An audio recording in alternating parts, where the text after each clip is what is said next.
सद्द सारे लोक आहे, क्षण आहे अमृताचे, उजळलेल्या मंच आहे तेच जैसे पौर्णिमेचे. त्या मनालाही कळाले भाव माझ्या या मनाचे, गोड मानूनी घ्या रसिक हो शब्द माझे स्वागताचे. आजच्या ह्या कार्यक्रमामध्ये सर्व उपस्थित मान्यवरांचे आणि अध्यक्ष, त्यानंतर सर्व काही आयोजकांचे मनापासून आजच्या ह्या चर्चासत्रामध्ये सर्वांचं स्वागत. पालघर पल्लव साहित्य परिवार आयोजित कवी जयराम कराळे लिखित भावतरंग या कविता संग्रहाचे चर्चासत्र आज आपण आयोजित केले आहे. आजच्या या चर्चासत्रात तुम्हा सर्वांचे मनापासून मी आभार मानतो. आजचे आयोजक आणि पल्लव परिवार पब्लिकेशनच्या सीओ माननीय सो लीना पाटील मॅडम यांचेही आजच्या या चर्चासत्रामध्ये मी स्वागत करतो. त्यानंतर महाराष्ट्र पल्लव परिवार अध्यक्ष किरण तोडकर सर यांचंही मी आजच्या या परिवारामध्ये स्वागत करतो. एक थोडक्यात सांगावं असं वाटतं की पल म्हणजेच काय, हा प्रत्येकाला एक प्रश्न पडलेला असतो. आणि पल म्हणजेच एक क्षण, ज्याला इंग्लिशमध्ये म्हटलं आहे moment of your life stay and life with use in the form of book. And pub म्हणजेच publish this moment in the form of book with Pallav publication. आणि अशा ह्या क्षणाला पुढे घेऊन जाण्याचं काम लीना मॅडम करतायत. आणि ह्या क्षणातून प्रत्येक लेखक आणि कवीला एक नवीन प्लॅटफॉर्म देण्याचं काम जर कोणी करत असेल तर त्या लीना मॅडम करत आहेत. खरंच सांगावं असं वाटतं की ह्या चर्चासत्राच्या माध्यमातून प्रत्येक कवीला, प्रत्येक लेखकाला एक वेगळा प्लॅटफॉर्म तर मिळणारच आहे, परंतु सामान्यातल्या सामान्य माणसापर्यंत घेऊन जाण्याचं काम ह्या पल्लवच्या माध्यमातून लीना मॅडम करत आहेत. आजच्या कार्यक्रमाचे अध्यक्ष ज्येष्ठ लेखक गणपतराव कनसे सर यांचेही मी पालघर पल्लव परिवारातर्फे आजच्या ह्या कार्यक्रमामध्ये, या चर्चासत्रामध्ये मी मनापासून स्वागत करतो. आजच्या कार्यक्रमाचे प्रमुख पाहुणे कवी प्रतीक मतकर सर, तसेच कवी लेखक सुहास राऊत सर यांचेही आजच्या या चर्चासत्रामध्ये मी हार्दिक स्वागत करतो. तसेच आज पालघर पल्लव जिल्हा आयोजित चर्चासत्रामधील पालघर कमिटी जसे की Mahendra Suryavanshi sir, Rupali Raut sir, Yogesh Gotarane sir, Vijay Bhoir sir यांचे सुद्धा मी आजच्या शब्द सुमनांनी ह्या कमिटीचं सुद्धा स्वागत करतो. तसेच ज्यांच्या कार्यक्रमातील प्रत्येक गोष्ट बारकाईने बघणाऱ्या ग्राफिक डिझायनर कवित्री सुरक्षा पाटील यांचं सुद्धा मी आजच्या ह्या पल्लव परिवारामध्ये स्वागत करतो. म्हटलं जातं कविता हा साहित्यातील एक महत्वाचा प्रकार आहे. कविता ही छंदबंध व रसबंध असतात. कवितेतून जीवन कळते, समजते व उमगते. कविता, ओव्या, अभंग किंवा श्लोक हे साहित्याचेच माध्यम आहे आणि त्यामध्ये मनाच्या भावना, वस्तुस्थिती किंवा मनस्थिती व्यक्त करता येते. भारतात कवितांचा इतिहास आणि कवितांचे तत्वज्ञान फारच जुने आहे. कविता शब्दांनी समृद्ध असतात आणि असाच काव्यसंग्रह, जो भावतरंग हा काव्यसंग्रह ह्याने सुद्धा आज प्रत्येकाच्या मनावरती एक राज्य केलेलं आहे की त्या भावतरंगातून आज जयराम सरांनी सुद्धा प्रत्येकाच्या लेखणीवरती, प्रत्येकांच्या शब्दांवरती आणि प्रत्येकांच्या मनावरती एक राज्य करण्याचं काम केलेलं आहे. तर आपण वेळ न दवडता आपण कार्यक्रमाला सुरुवात करूया आणि चर्चासत्राला प्रारंभ करूया. कार्यक्रमाचे अध्यक्ष श्री गणपतराव कनसे सर एक कवी, लेखक व तसेच उत्कृष्ट अभ्यासक सुद्धा आहेत. यांचे स्वागत करतोच आणि त्यांना आम्ही विनंती करतो की कवी जयराम कराळे लिखित हा भावतरंग या काव्यसंग्रहाविषयी आपल्याला काय वाटते. तसेच या काव्यसंग्रहातील ज्या वेळेला आपण हातात घेतल्यानंतर त्याचं जे मुख्य पृष्ठ आहे, मळपृष्ठ आहे, ते बघितल्यानंतर तुम्हाला नक्की काय वाटलं त्याबद्दल तुम्ही थोडक्यात सांगावं. सर्वप्रथम सर्वांना नमस्कार करतो. त्याचप्रमाणे आजच्या या कराळे सरांच्या काव्य संग्रहाच्या निमित्तानं आपण सर्वजण या ठिकाणी उपस्थित झालेलो आहोत.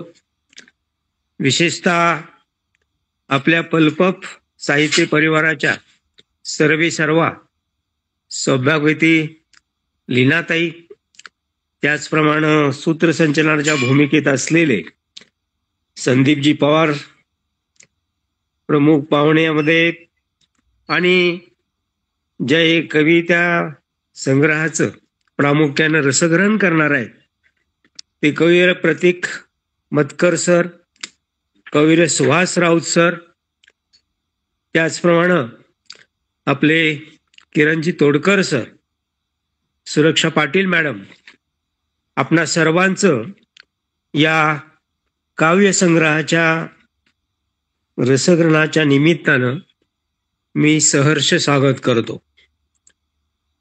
खरं म्हणजे भावतरंग हा जयराम महादेव कराळे, कविवर्य जयराम यांचा काव्यसंग्रह जो आहे तो मी संपूर्ण वाचलेला आहे आणि एकंदरीत या काव्यसंग्रहामधल्या सगळ्याच कविता ज्या आहेत त्या सर्वच भावनांना स्पर्श करणाऱ्या आहेत. ते त्यामध्ये आईविषयी आहेत, वडिलांच्या विषयी आहेत, गुरूंच्या विषयी आहेत. रामायण महाभारत या काव्यांचाही त्या ठिकाणी निर्देश त्यांनी केलेला आहे. असं एकंदरीत हा काव्यसंग्रह सर्व भावभावनांनी नटलेला असाच काव्यसंग्रह आहे असं मला मनापासून वाटतं. काव्यसंग्रहाच्या मुखपृष्ठाचा जर विचार केला तर त्या मुखपृष्ठामध्ये 3 रंगांची त्या ठिकाणी संगती जुळलेली आहे. पैकी साधारणपणे 3/4 भाग हा निळा रंग आहे आणि निळा रंग म्हणजे समुद्राच्या पाण्याचं प्रतीक किंवा निळा रंग आकाशाचा रंग असतो आणि त्यामुळं निळ्या रंगाच्या या समुद्राच्या पाण्यामध्ये निर्माण होणारे जे तरंग असतात ते तरंग जसे आपल्या किनाऱ्यावर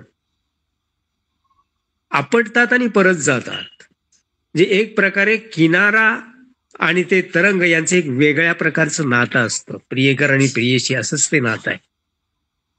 परंतु मला या ठिकाणी एक शेर आठवतोय की या तरंग आणि लाटा किंवा तरंग आणि किनारा यांच्या बाबतीत असं म्हटलं जातं, किनारों का प्यार था सागर से, लहरों का प्यार था सागर से, लेकिन उनकी शादी हुई सागर से.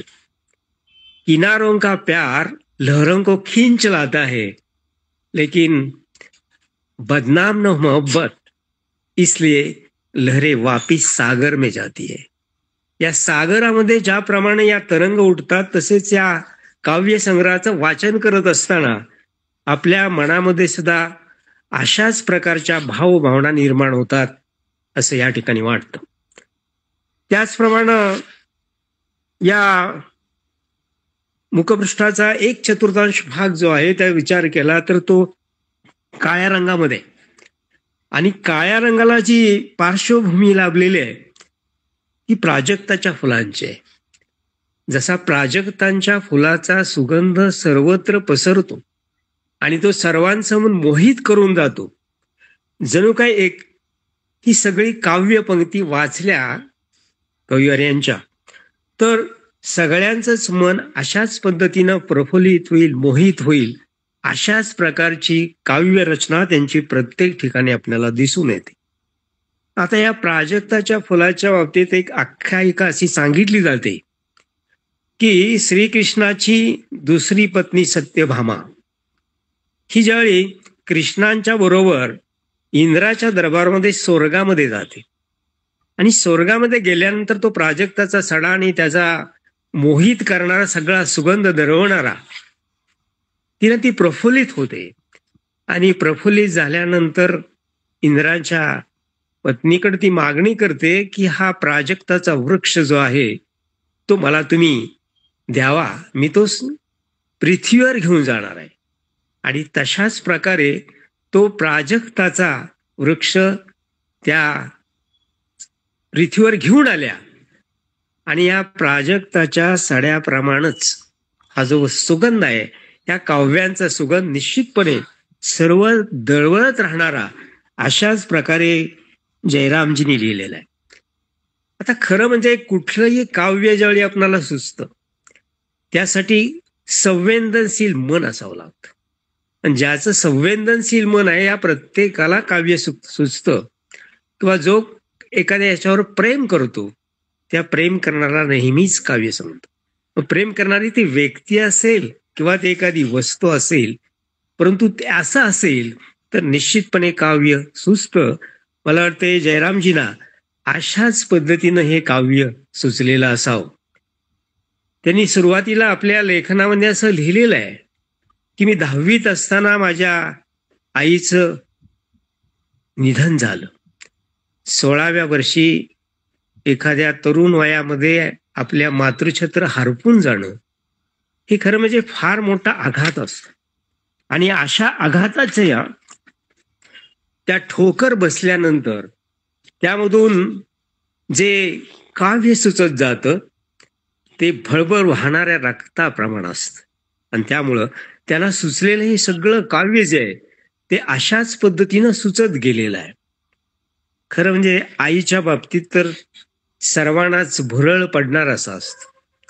आपल्या सर्वांचं संस्काराचं पहिलं विद्यापीठ आई असते.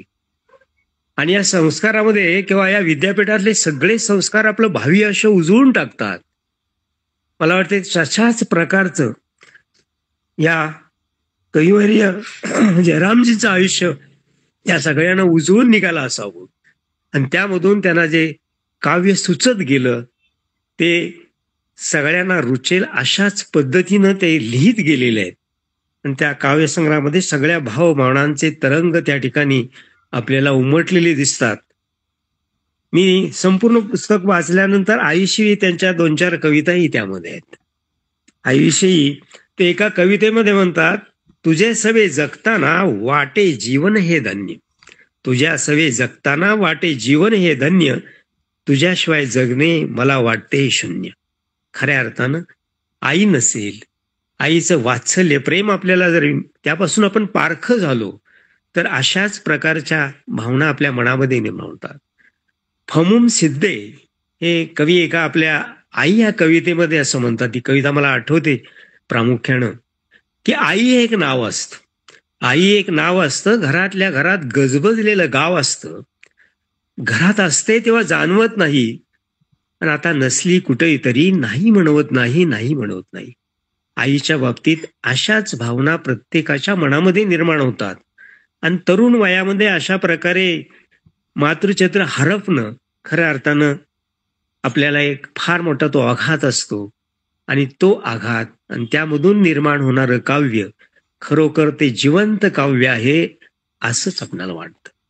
त्यांच्या कवितेमध्ये आईच्या संबंधी जसं काव्य आहे तसं त्यांनी भारतीय संस्कृतीमध्ये आपण आई वडील यानंतर गुरुजनांना स्थान देतो.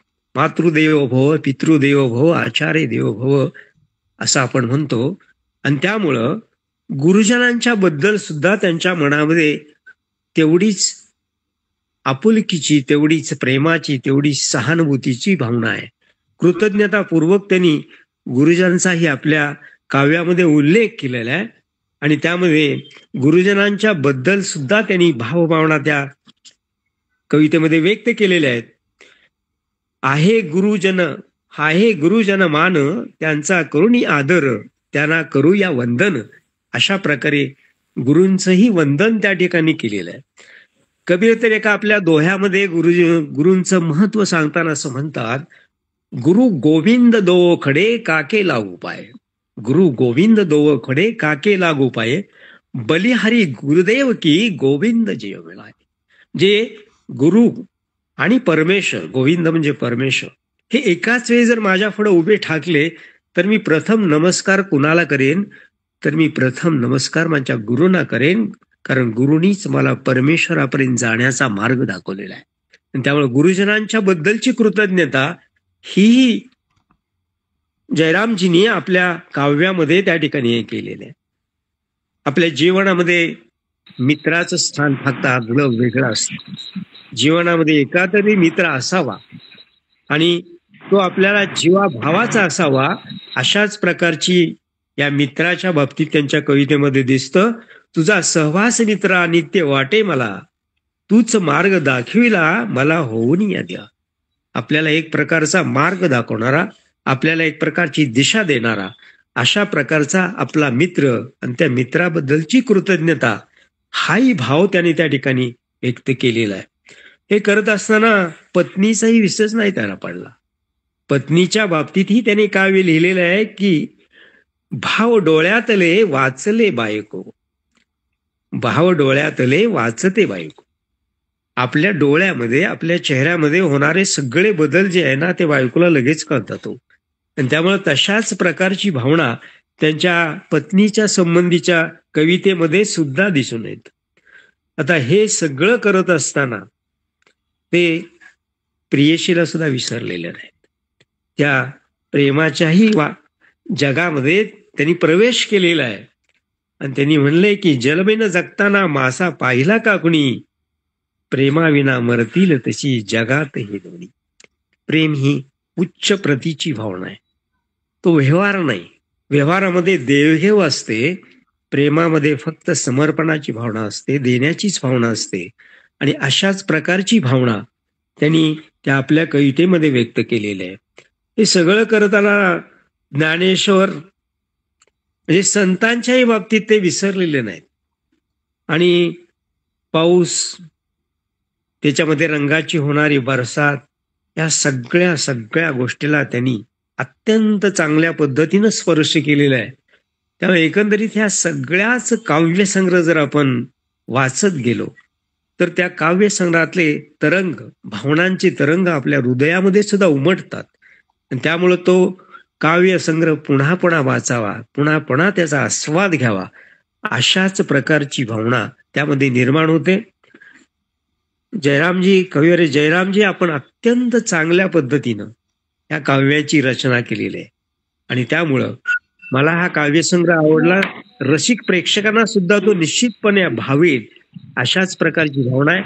या निमित्तानं आपल्या या भावतरंग या काव्यसंग्रहाला मनापासून शुभेच्छा देतो आणि थांबतो. जय हिंद, जय महाराज. खूप छान.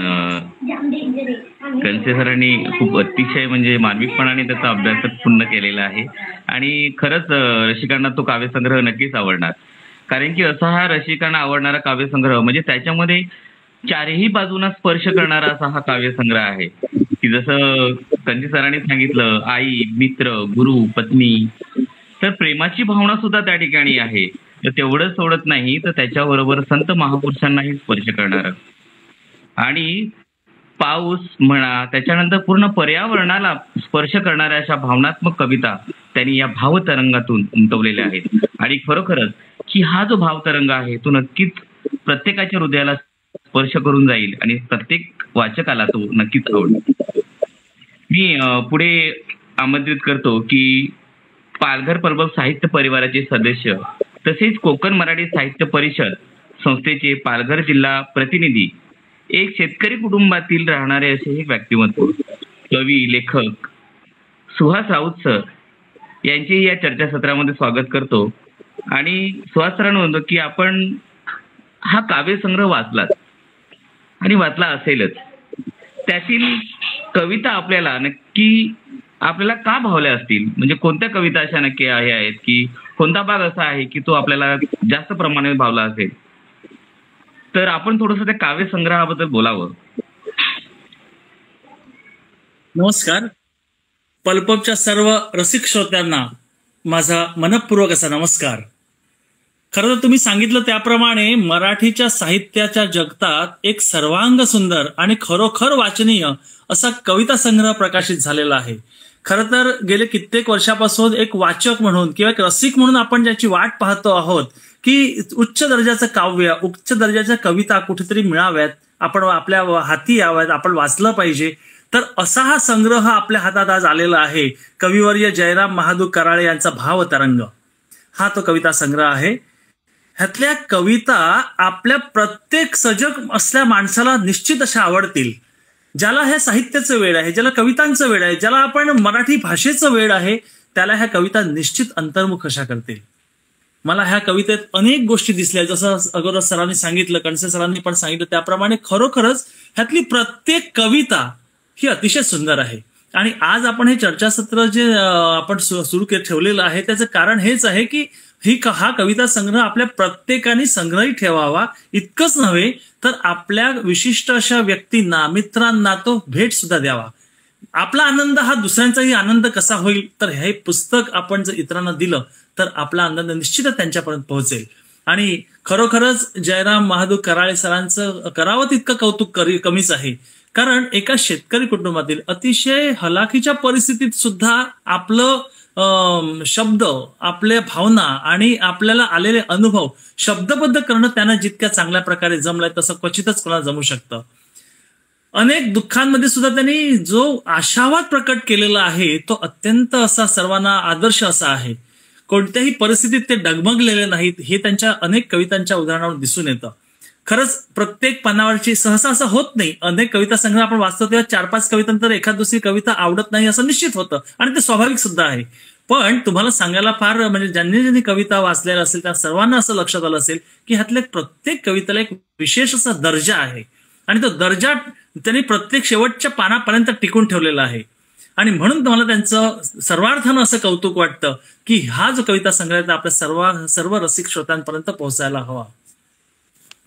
कधी कधी आपल्याला आलेले अनुभवच कवी कराळे सरांनी शब्दबद्ध केलेले आहेत की काय असंही या ठिकाणी वाटतं. त्यांची पहिलीच कविता जी एक प्रार्थना आहे, या प्रार्थनेतूनच कवीचा आवाका किती आहे हे लक्षात येतं. आणि मला त्यांच्या बोलण्यातून असं लक्षात आलं की ही जी कविता आहे, ही जी प्रार्थना आहे ती आज अनेक ठिकाणी शिकवली जाते. शाळेमध्ये पहिल्या ज्या तास असतो त्याच्यामध्ये ही बोलली जाते. हे जे कौतुक आहे हे खरंच मोठं आहे.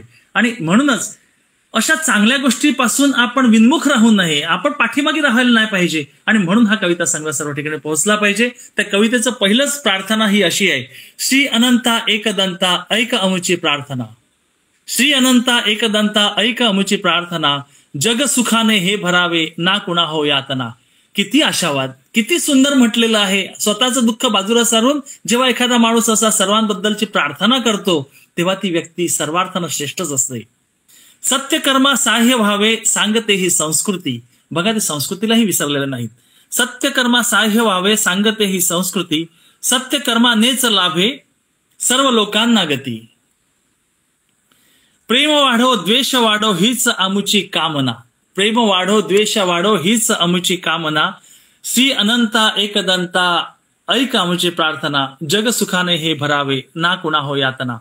ही संपूर्ण कविता सर्वार्थानं खरोखर चांगली आहे आणि आपण त्यातली भावार्थ जर लक्षात घेतला तर आपल्याला ती पुन्हा पुन्हा गुणगुणाविषयी वाटेल. यापुढे जाताना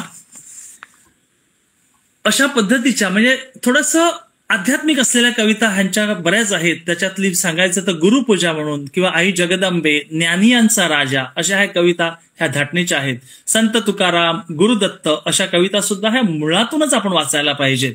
आवडीने तुझे नाम घेतो हरी, याद येता तुझी गाठतो पंढरी. काय सांगू तुला देतोस सर्व तू, रोज देतोस भूक आणि भाकरी.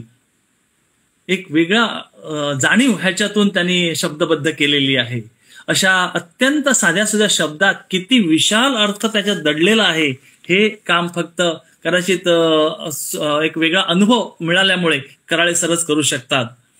आणि म्हणूनच या कवितांचा आवाका हा वेगळ्या अर्थानं खूप मोठा आहे, जो आपल्याला समजायला पुन्हा पुन्हा कविता वाचावी लागते. कधी कधी रोजच्या दिवसात घडणाऱ्या कितीतरी गोष्टी कराळे सरांनी त्यांच्या कवितेत रूपक बनून आलेले आहेत. त्यांच्या कवितेमध्ये अरे पाऊस पाऊस येता मन होई शांत, अरे पाऊस पाऊस येता मन होई शांत, पावसात गारव्याने झोप येत असे निवांत, पावसात गारव्याने झोप येत असे निवांत. अगदी थेट बहिणाबाईंची आठवण व्हावी अशी ही कविता सर्व अर्थानं खूप सुंदर. त्याचं सौंदर्य प्रत्येक शब्दात आपल्याला जाणवतं आणि म्हणूनच भावतरंग मधल्या ह्या कविता आपल्याला विशेष असं समाधान देतात आणि आपल्याला वाचनासाठी उद्युक्त अशा करतात. येरे येरे तू पावसा ह्या कवितेत सुद्धा त्यांनी शेतकऱ्यांची व्यथा सुद्धा टिपलेली आहे. शेतकरी आभाळातून पडणाऱ्या पावसावर किती अवलंबून असतो हे नेमकेपण शेतकरी सांगू शकतो. या उलट रिमझिम पावसात या कवितेत त्यांनी प्रियेची आठवण, मनाला फुटणारी नवीन पालवी, त्या पालवीतून निघालेले कोंब आणि त्यातूनच भावनांचे उसंबळून येणारे तुषार मनाला असीम असे समाधान देणारे असतात. पावसाच्याच वेळची कविता आलं भरून आभाळ, आलं भरून आभाळ न्हाण येई धरतीला. आहा, किती सुंदर शब्द आहेत बघा. आलं भरून आभाळ न्हाण येई धरणीला, तिच्या हृदयात प्रेम होई आनंद मनाला. अतिशय साध्या सोप्या शब्दांमध्ये आपल्या भावना व्यक्त केलेल्या आहेत. या अशा कवितेबरोबरच कराळे सरांनी आपल्या जीवनाचा अर्थ सुद्धा त्या आपल्या शब्दांमध्ये सांगितलेला आहे. आपल्या प्रगल्भ मनाला, प्रगल्भ विचारांना त्याने दिलेले शब्दरूप रसिक वाचनाला अगदी अक्षरशः स्तिमित करते. अरे माणसा माणसा देह तुझा नाशिवंत, अरे माणसा माणसा देह तुझा नाशिवंत, याच देहाने तुला रे भेटे पहा भगवंत. ह्याच देहाने तुला भगवंत भेटलेला आहे. किती सुंदर उपमा. याच देहाने तुला रे भेटे पहा भगवंत. अरे माणसा माणसा कधी होशील माणूस, अरे माणसा माणसा कधी होशील माणूस, तुझ्या अंतरामधील कधी मरेल खवीस, तुझ्या अंतरामधील कधी मरेल खवीस. प्रत्येक माणसामध्ये अत्यंत असं वाईट एखादी गोष्ट असू शकते. ती गोष्ट कदाचित फक्त आपल्यालाच माहित असतं, आपल्या आसपासच्या लोकांनाही माहिती असतं, पण तो जो खवीस आपल्या मनातला आहे तो कधीतरी बाहेर पडला पाहिजे. तरच आपण माणूस म्हणून जगण्यासाठी लायक आणि योग्य किंवा समृद्ध आहोत असं आपल्याला म्हणायचं आहे. मागे पडणारे क्षण असतात, हरवलेले क्षण असतात. ते हरवलेले क्षण पाखराचे घरटे ह्या कवितेत त्यांनी दाखवलेले आहेत. दोन अंडी नव्हे त्यात दोन जीव दिसतात. आहा, दोन अंडी नव्हे त्यात दोन जीव दिसतात, हृदयाच्या पाळण्यात छान झोकाती घेतात, हृदयाच्या पाळण्यात छान झोकाती घेतात. अशा कवितांमधून जयराम कराळे हे कवी किती हृदयस्पर्शी लिहितात, किती अंतरंगात डोकावून भावनांचे पट उभे करतात, याचं खरंच कौतुक वाटतं. आणि म्हणून ह्या कविता सर्वार्थानं श्रेष्ठ आहेत. अनेक वेगवेगळ्या विषयावर त्यांनी मुक्तपणे मुसाफरी केलेली दिसते.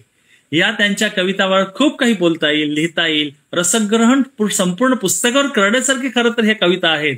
प्रत्येक कविता हा कवी जगलेला आहे. स्वानुभवातून लिहिलेल्या ह्या कविता म्हणूनच रसिकांना जवळच्या वाटतात, आपल्या वाटतात. मला त्यांच्या कवितेतील एक पैलू अजून खूप भावलेला आहे, तो म्हणजे त्यांचं गझल लेखन. अत्यंत अभ्यासपूर्ण आणि नियंत्रित अशा गझला त्यांनी यामध्ये लिहिलेल्या आहेत. अतिशय तरल, संवेदनशील अशा गझला आपणा सर्वांना निश्चितच आवडतील. त्या आवर्जून आपण वाचल्या पाहिजेत. या पुढे जाऊन मी असं म्हणेन की या गझला संगीतबद्धही व्हायला पाहिजेत. कोणता तरी संगीतकार आपल्याला असा भेटला पाहिजे ज्याचं ह्या गझल जे आहेत त्याच्या संगीतबद्ध करून त्याची गाणी म्हणून कुठेतरी आपल्याला ऐकायला मिळाली पाहिजेत. छान चाल लावून त्या रसिक श्रोत्यांपुढे यावं इतकेच इच्छा खास या निमित्ताने मी व्यक्त करतो. मला खूप असं मनातून आनंद होतो की इतका चांगला काव्यसंग्रह आपल्या हाती आलेला आहे. रामामध्येच अल्लाह, अल्लातच राम आहे. हेही किती सुंदर लिहिलंय बघा. रामामध्येच अल्लाह, अल्लातच राम आहे. ओठात आज सारा त्याचेच नाव आहे. ओठात आज सारा त्याचेच नाम आहे. हातात सर्व शक्ती भरली तुझ्या प्रभूने, फसवू नको कुणाला हा मार्ग वाम आहे. हातात सर्व शक्ती भरली तुझ्या प्रभूने, फसवू नको कुणाला हा मार्ग वाम आहे. तुझ्या हातात, तुझ्या मनगटात सर्व काही दिलेलं आहे देवाने, मग का वाम मार्ग पत्करायचा? तर तो नको पत्करूस हे सांगायला त्याने अशा शब्दांचा उपयोग केलेला आहे. अशा ह्या रचना आपल्या सर्वांना विचार करायला भाग पडतात. शेतकऱ्यांचं सुद्धा असीम असं दुःख मांडणारी एक गझल त्यांनी केलेली आहे, जे वाचून कोणाचंही काळीज हलवून जाईल. मातीत घाम गाळत कसतो किसान आहे, मातीत घाम गाळत कसतो किसान आहे. शेती प्रधान देशा मरतो किसान आहे. मातीत घाम गाळत कसतो किसान आहे. शेती प्रधान देशा, शेती प्रधान देश आहे खरं, पण आपल्या सर्वांना माहिती आहे शेतकऱ्याची आजची परिस्थिती कशी आहे. शेती प्रधान देशा मरतो किसान आहे. येतात वादळेही देतात त्रास त्याला. सर्वांना त्रास देतात खरं तर, पण तो शेतकऱ्याला जास्तीचा त्रास असतो. येतात वादळेही देतात त्रास त्याला, त्या वादळा सवेही लढतो किसान आहे. किती आशावाद त्याच्यात सुद्धा बघा. त्या वादळा सवेही लढतो किसान आहे. कर्जामध्येच गेली त्याची हयात सारी, कर्जामध्येच गेली त्याची हयात सारी. कर्जामध्येच आता बुडतो किसान आहे. कर्जामध्येच आता बुडतो किसान आहे. अक्षरशः डोळ्यात पाणी आणणारी ही कविता कराळे सरांच्या प्रतिभेचं उत्तम असं उदाहरण आहे. अनेक कवितांमधून ही एकच कविता जरी त्यांनी असं कोणाकडे सादर केली तर त्यांना प्रतिभेचं लेणं किती आहे, देणं किती आहे हे साक्षात सहज समजणारा असं आहे.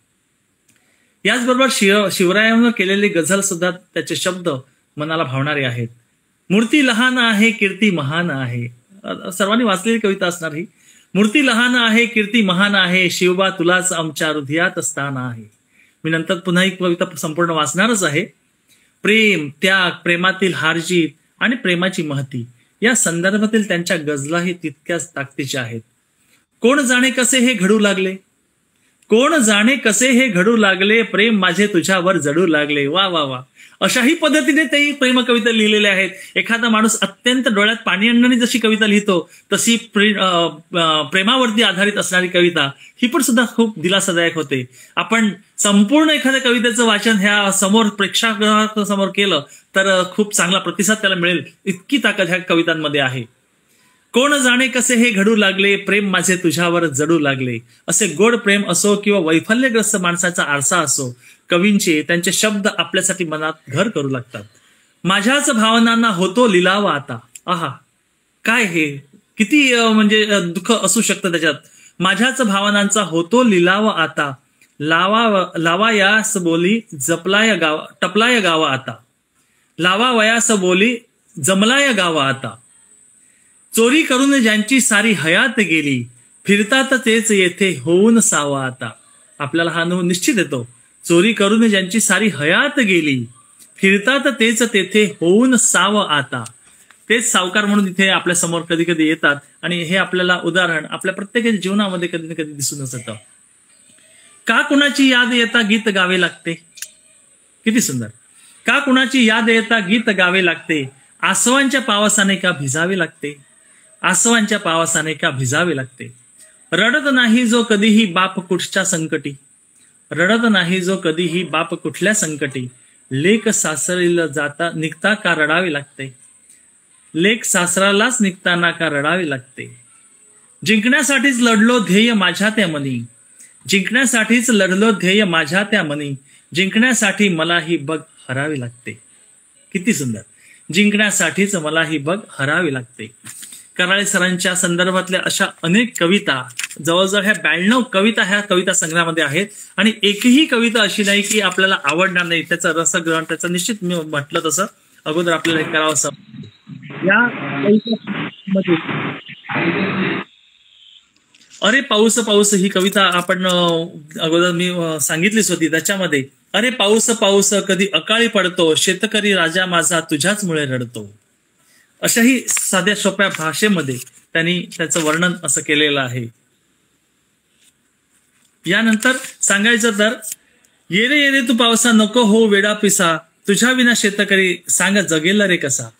एका बाजूने अत्यंत मोठं दुःख पावसाचं आहे, तर कधी पडत नसला का ते सुद्धा त्याच्यासाठी वाट पाहत असतो आपण पावसाची. तुझ्या विना शेतकरी सांग जगेल रे कसा.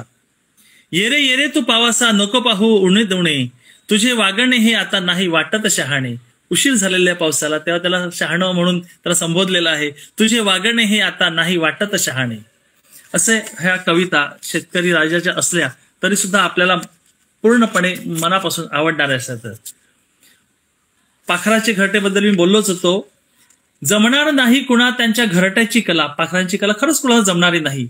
जमणार नाही कुणा त्यांच्या घरट्याची कला, चिमुकला जीव त्यांचा जमवितो साहित्याला. चिमुकला जीव त्यांच्या जमवितो साहित्याला. एक एक एक एक काडी जमून जेव्हा तो घरट बांधतो आणि विलोभनीय असं ते घरट पाहतो आपण जेव्हा, तेव्हा आश्चर्य वाटतं. कोणताही आर्किटेक्ट इंजिनियर ह्यांनाही जमू शकणार नाही अशी कला त्याच्या चोचीमध्ये फक्त देवाने दिलेली आहे. पण त्याचं निरीक्षण कराळे सर जेव्हा करतात तेव्हा एक त्याची सुंदर कविता होऊन जाते.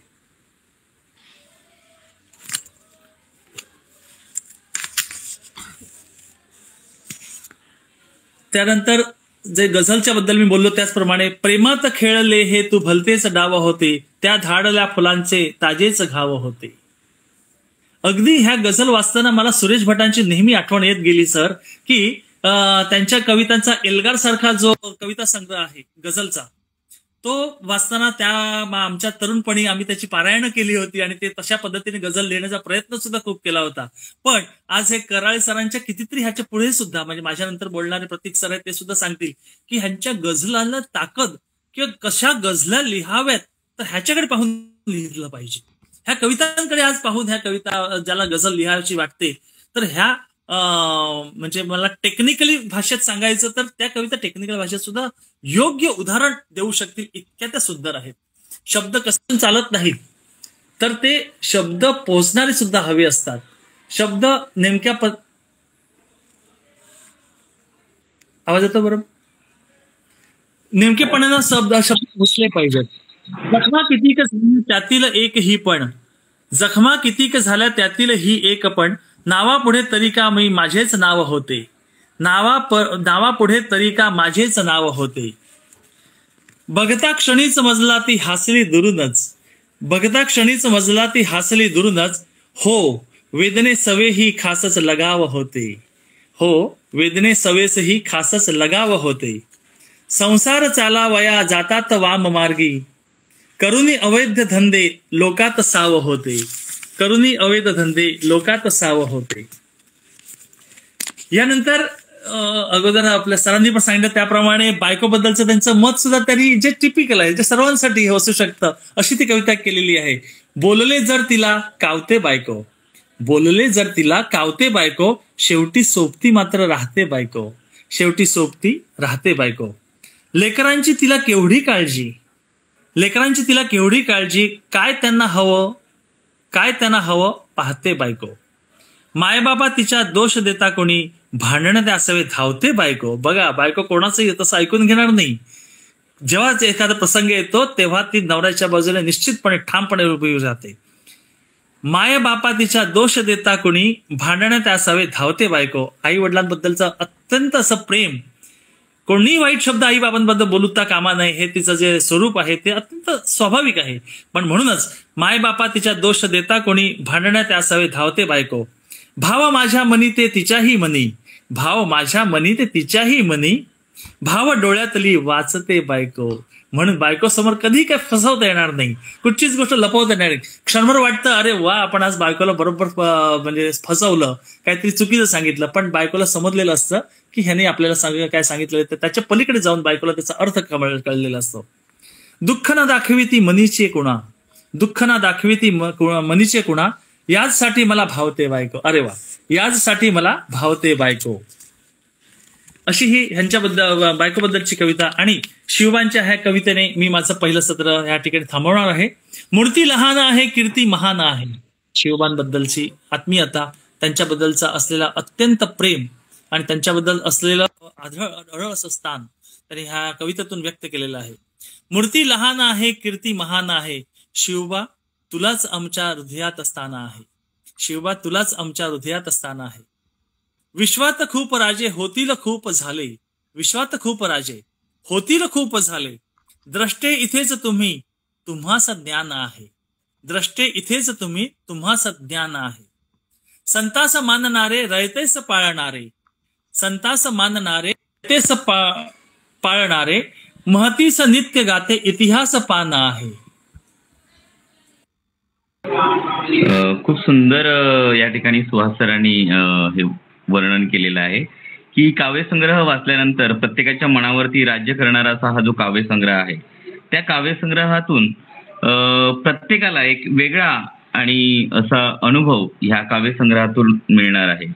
आणि जसं सांगितलं की प्रत्येक ज्या वेळेला हा काव्यसंग्रह प्रत्येकाने वाचला, जसं प्रतीक सरांनी त्या ठिकाणी त्यांचा, सुहास सरांनी त्या ठिकाणी त्यांचा काव्यसंग्रह वाचला, त्यानंतर त्या अनुभवातून आपल्याला वाटलं की जसं आपल्या या भारतभूमीमध्ये जसे जसे वेगवेगळे संत होऊन गेले, जसे महापुरुष होऊन गेले आणि जसे मोठे मोठे कवी सुद्धा होऊन गेले की त्यांच्या जोडीला काव्य जे कुणाचं असेल तर जयराम सरांचं असेल असं वर्णन सुद्धा केलं.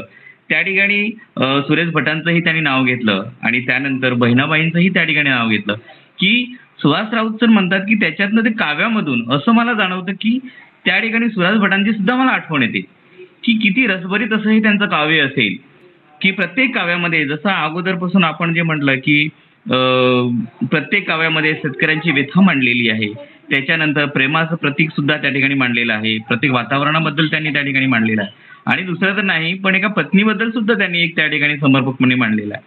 आणि जसे जे आपल्या महाराष्ट्राचे आराध्य दैवत आहेत छत्रपती शिवाजी महाराज आहेत, त्यांच्याबद्दल सुद्धा त्यांनी त्या ठिकाणी त्यांच्या भावना त्यांनी व्यक्त केलेल्या आहेत. खरंच हा काव्यसंग्रह अतिशय सुंदर आणि सगळ्यांना समर्पित असा आणि सगळ्यांच्या प्रत्येकाच्या मनावरती राज्य करणारा असा हा काव्यसंग्रह आहे. तर पुढे मी म्हणतोय की पलबब नाशिक जिल्हा उपाध्यक्ष श्री प्रतीक मतकर सर जे एमटेक पीएचडी पदाने नियुक्त झालेले आहेत आणि विभाग प्रमुख आहेत, स्थापत्य अभियांत्रिकी म्हणून विभागामध्ये कार्यरत आहेत, असे जे कवी लेखक जे प्रतीक सर आहेत, त्यांना मी विनंती करतो की आपण हा भावतरंग कविता संग्रह वाचला असेलच आणि त्याचा अनुभव तुम्हाला एक वेगळाच आला असेल. जसं सुहास राऊत सरांनी सांगितलं की त्या काव्य संग्रहातून मला काही भागामध्ये असं समजलं की काही भाग हा प्रेमावर प्रतीक आहे, कुठे आपल्या म्हणतात ना की वेगळ्या शेतकऱ्यांच्या व्यथांवरती आहे, तर काही कशा पहिली सुरुवात जरी म्हटली तरी ते प्रार्थनेपासून जी सुरुवात आहे.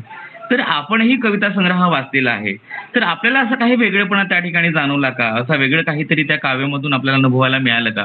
तर आपणही त्याचं जरा थोडक्यामध्ये वर्णन करावं असं मी तुम्हाला विनंती करतो. नक्कीच सर. सर्वप्रथम पालघर पल्प साहित्य परिवार आयोजित कवी जयराम कराळे लिखित भावतरंग या कविता संग्रहाचे आपण विशेष चर्चासत्र या ठिकाणी भरवलेले आहे.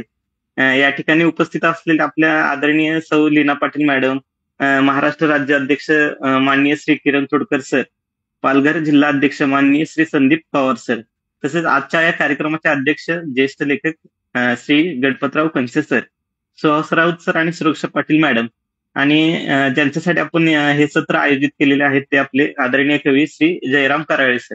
या सर्वांचे मी मनापासून आभार मानतो की तुम्ही मला या कार्यक्रमाला प्रमुख पाहुणे म्हणून संधी दिली. पण सोबतच किरण सर, मी तुमची एक प्रेमळ तक्रार करणार आहे की एवढ्या ज्येष्ठ आणि श्रेष्ठ कवींच्यात तुम्ही मला हा कविता संग्रहावरती बोलायला लावले. आणि जसं ह्या कविता संग्रहाचं नाव भावतरंग आहे, तसं खरंच खूपच तरंग ह्या कविता संग्रहात मला बघायला मिळाले. म्हणजे एक अशी कविता जसं आपण सांगू शकत नाही, ते कवी आपले जयराम कराळे सर आहेत, खूप ऑलराऊंडर सर आहेत. म्हणजे प्रत्येक कविता हे वेगवेगळ्या विषयात घेऊन गेली मला. म्हणजे एका कुठल्या जगात हरवावं असं कुठलीही कविता नव्हती. कधी ते लहानपणीच्या अंगणात घेऊन गेले. आता सुरुवातीची जी कविता आहे त्यांची मी जे वाचलेली, की आता आपण फ्लॅटच्या संस्कृतीत कुठेतरी हरवून गेलेलो आहे आणि आपल्या घरासमोरचं अंगण हे हरवलेलं आहे. आणि मग त्या अंगण कविता वाचताना मला खूप असं आठवण आली की अरे खरंच की लहानपणी आपल्या घरासमोर एक अंगण असायचं. मग ते कविता सादर करताना म्हणतात की माझ्या घराच्या समोर आहे अंगण लहान, अंगणात बालपणी किती खेळायचो छान, माझ्या अंगणात शोभे सूर्यचंद्र आकाशीचा, रोज सुगंध अंगणी सोनचाफा मोगऱ्याचा. म्हणजे ह्या कविता वाचताना अगदीच आपण लहानपणात हरवून जातो. आणि अंगणामध्ये चंद्र आहेत असं त्यांनी जे वर्णन केलेले आहेत, म्हणजे किती एक लहान मुलांना किती एक त्या भावना असतात लहान मुलाच्या, त्या त्यांनी अगदी उत्तमपणे इथं रेखटलेल्या आहेत. पुढची कविता का कुणाची याद येता, अपूर्ण मध्ये जे असलेली पूर्णता आणि पूर्णतेमध्ये असलेली अपूर्णता, ते सांगताना ते म्हणतात की जिंकण्यासाठीच लढलो ध्येय माझ्या ते मनी, जिंकण्यासाठी मलाही बघ हरावे लागते, सान झालो मी असा की सूक्ष्म रेणूच्या परी व्यापून विश्वासही मजला उरावे लागते. असे दमदार शब्दात त्यांनी ही कविता मांडलेली. पुढची जे एक त्यांची एक गझल होती माझ्याच भावनांचा, माझ्या मते आपल्या आता सुहास राऊत सरांनी त्याचा उल्लेख केला. तर ज्येष्ठ गझलकार आदरणीय भीमराव पांचाळे यांची एक गझल मला ही कविता वाचताना आठवली, म्हणून मी ह्या कवितेचा उल्लेख सर पुन्हा एकदा करतोय. भीमराव पांचाळे जे आपले ज्येष्ठ गझलकार आहेत, त्यांची एक अशी गझल होती, जखमा अशा सुगंधी झाल्यात काळ झाला, केले तर वारजाने तो मोगरा असावा. त्याच थोडीची एक कविता आहे, ते म्हणतात माझ्याच भावनांचा होतो लिलाव आता, लावा वायास बोली जमला ये गाव आता. सुहास राऊत सरांनी ह्याचा उल्लेख ऑलरेडी केलेला आहे सर. पुढे ते एका कवितात म्हणतात प्रेमाचं अस्तित्व, प्रेमामध्ये दोन जीव त्यांचं अस्तित्व विसरून गेलेले, त्याच्याबद्दल त्यांनी कोण जाणे कसे हे, ही कविता खूप सुंदर लिहिली आहे. माझ्या सर्वांना आग्रह आहे त्यांनी ती कविता वाचावी. पुढच्या एका कवितेमध्ये आलं भरून आभाळ ही शेतकऱ्यांच्या जीवनावरची मातीतली कविता आहे. शेतकऱ्यांचं जीवन कसं असतं, पावसामुळे शेतकऱ्याला होणारा आनंद. आणि ही कविता बघा, आता सुरुवातीचे काही लाईन्स कशा लिहिलेले त्यांनी, आलं भरून आभाळ शेतकरी आनंदला, काढा बी बियाणे तो त्याची राणी सोबतीला, करी शेतात पेरणी तरी बैल नांगराला, त्याच्या मुलांची ती झोळी बांधे झाडाच्या फांदीला. असं हे शेतकऱ्याचं पावसानंतरचं जीवन त्यांनी ह्या ठिकाणी वर्णन केलेलं आहे. रवी जाधव लिखित आणि शेखर रिजवानी यांनी संगीतबद्ध केलेलं एक गाणं मला ह्या ठिकाणी आठवलं. साजनी नावाचं एक असं शेतकऱ्याच्या जीवनावरतीच गाणं, ते शेतकरी पावसाला जी साथ घालतो आणि त्याच्यानंतरचं त्याचं जे आयुष्य, ते गाणं कुठेतरी मला ही कविता वाचताना जाणवलं. पुढे एका गंभीर सामाजिक समस्येबद्दल सरांनी खूप चांगल्या पद्धतीने आणि सोप्या शब्दात मांडलेले, की सामाजिक समस्या जी आहे की गर्भात जे मुलींची हत्या केली जाते, त्या अतिशय अशा गंभीर विषयाबद्दल सरांनी खूप सोप्या शब्दात आपले समोर ही समस्या मांडलेली आहे. आणि आपल्याला एक सामाजिक दायित्व आपण जे जपलं पाहिजे त्याच्याबद्दल सरांनी आपल्याला सर्वांना हे केलेलं आवाहन केलेलं आहे. त्याबद्दल खरंच मी सर तुमचे आभार मानतो की तुम्ही अतिशय महत्वाच्या विषयावरती ह्या कवितेत अतिशय समर्पकपणे मांडलेलं आहे. पुढे जाऊन ते सरांनी महाराष्ट्राची थोर संत परंपरा याच्याबद्दल पण सर बोलतात, ज्याच्यामध्ये जगद्गुरु तुकाराम महाराज यांच्यावर सरांनी एक कविता केलेली आहे. पुढे गुरूंचे महात्म्य असेल, श्रावण असेल. आता मी सर्व कवितांवरती मॅडम बोलत नाही, कारण खूपच ताकदीच्या आणि खूपच वेगवेगळ्या भावनांवरती प्रकाश टाकलेला आहे. पण काही कविता बघा, आता तुम्ही छत्रपती शाहू महाराज असतील, ज्यांनी आरक्षणाचे जे काही आपलं जनक म्हणलं जातं त्यांच्यावर केलेली कविता असेल. पुढे जाऊन जे आपली डायरी रोजनिशी जे कविता लिहितात त्यांच्यासाठी खूप महत्वाची असते डायरी, तर त्या डायरीबद्दल पण त्यांनी कविता लिहिलेल्या आहेत. पुढे लोकशाहीर अण्णाभाऊ साठे यांच्याबद्दल कविता आहेत. पावसाळा, मित्र, धरणी, लेखणी, म्हणजे असे नाना विविध प्रकार आपण सर या कवितेमध्ये रेखाटलेले आहेत.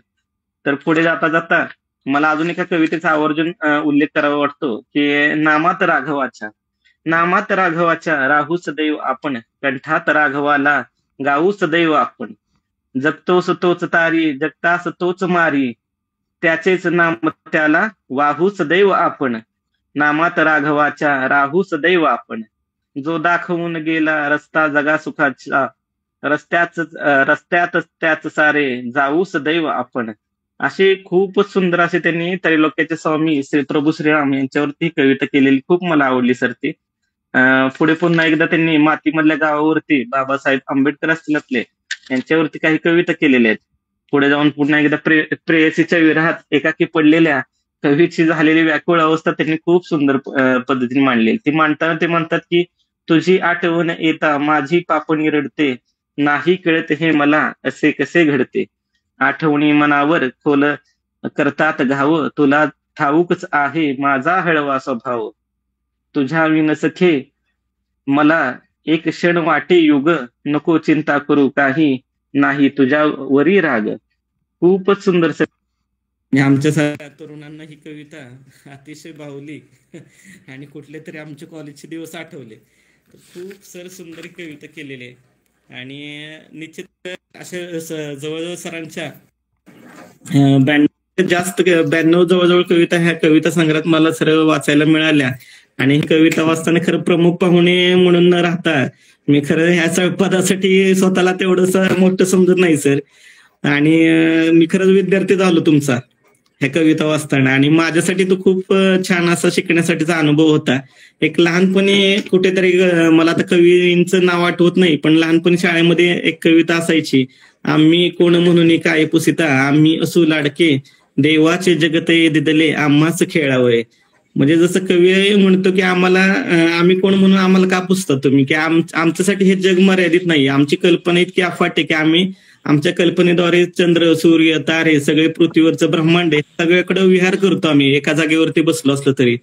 मला त्या कवितेचे खरं आवर्जून त्या 2 लाईन्स पूर्ण हा कविता संग्रह ज्यावेळेस मी वाचला त्यावेळेस मला ह्या 2 लाईन्स खूप आवर्जून आठवल्या. लहानपणी शाळेत वाचलेली होती कविता सर, की सरांनी अशाच प्रकारे खूप खेळले, म्हणजे सर्व भावनांशी खेळलेले आहेत, सर्व तरंगावरती ते त्यांनी अलगदपणे त्यांची सवारी केलेली. आणि जसं सुरुवातीला आपले आदरणीय कवी, ज्येष्ठ कवी गणपतरावजी कणसे सर यांनी उल्लेख केला की सरांनी हे म्हणजे स्वतःच्या अनुभवातून सरांनी ह्या कविता लिहिलेल्या आहेत. त्यामुळे त्यातला सच्चेपणा, त्यातला निरगसपणा, प्रत्येक भावना त्यांनी जगलेल्या आहेत. त्यामुळे तो वाचताना मला सर खूप म्हणजे ह्या भावना मला खूपच प्रेरणादायी वाटल्या आणि त्यामुळे त्या कविता खूप कनेक्ट झाल्या.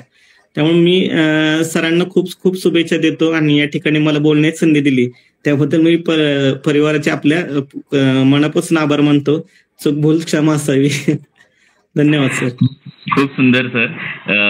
विद्यार्थी म्हणून ज्यावेळेस तुम्ही बोललात ना की माणूस मरेपर्यंत विद्यार्थीच असतो आणि माणसाने विद्यार्थीच राहायला हवं, कारण की त्याच्यातूनच आपल्याला शिकायला मिळतं आणि त्याच्यातूनच आपल्याला वेगवेगळे अनुभव मिळतात.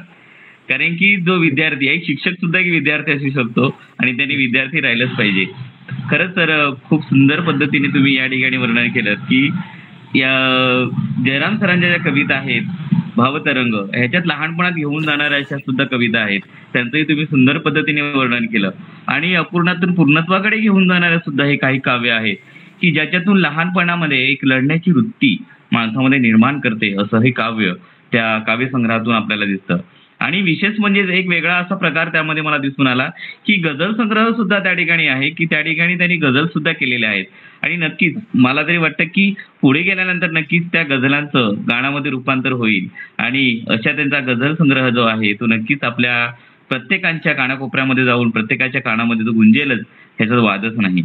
आणि असा हा प्रत्येक म्हणजे श्री प्रभू श्री रामापासून तर प्रभू छत्रपती शिवाजी महाराजांपर्यंत, डॉक्टर बाबासाहेब आंबेडकर म्हणा, त्याच्यानंतर छत्रपती शाहू महाराज म्हणा, ह्या प्रत्येकांच्या विचारांना जोडण्याचं काम ह्या जयराम सरांनी केलेलं आहे. आणि खरंच एका वेगवेगळ्या अशा भावनांना त्यांनी आज स्पर्श करून हा काव्यसंग्रह निर्माण केलेला आहे.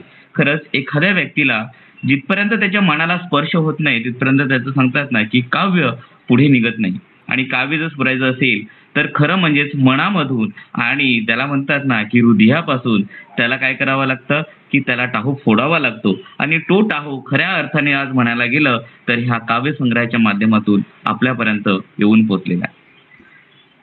भावतरंग काव्यसंग्रहातून भाव व्यक्त करणाऱ्या त्यांच्या काव्य रचना अत्यंत रसपूर्णच आणि अनुभव संपन्नच व वाचकांच्या मनाला भिडणाऱ्याच आहेत. आई बाबा, गुरु मित्र असे अनेक विविध मानवी नाते संबंध उलगडताना मातृदेव भव हा पहिला भावतरंग त्यांच्या संवेदनशीलतेचे शाश्वत देते. अशा काव्यसंग्रहाचे कवी जयराम कराळे सर यांना मी विनंती करतो की आपणही आपला हा भावतरंग काव्यसंग्रहाचा तुमच्या जीवनामधला असलेला अनुभव आमच्यापर्यंत शेअर करावा. कारण की तुम्ही एवढा मोठा हा काव्यसंग्रह लिहिल्यानंतर आज ज्या कविता वाचल्यानंतर आम्हालाही असं वाटतं की अरे नेमका असा तुमच्या जीवनामध्ये काय बदल आला, नेमका असा तुमच्या जीवनामध्ये काय अनुभव आहे की ज्याच्यामुळे आज हा काव्यसंग्रह आमच्या वाचकांसमोर पुढे आलेला. तर आपणही तुमचा काही जे अनुभव आहेत ते आमच्यापर्यंत तुम्ही शेअर करावेत असं मी तुम्हाला विनंती करतो. माईक ओपन करा. नमस्कार. मी प्रथमतः आमचे आध्यात्मिक गुरु श्री शंकर महाराज परटोळे यांच्या चरणी प्रणिपात करून मी आपल्या या चर्चासत्रामध्ये बोलण्यास प्रारंभ करतो. मी खरोखर स्वतःला धन्य समजतो की पालघर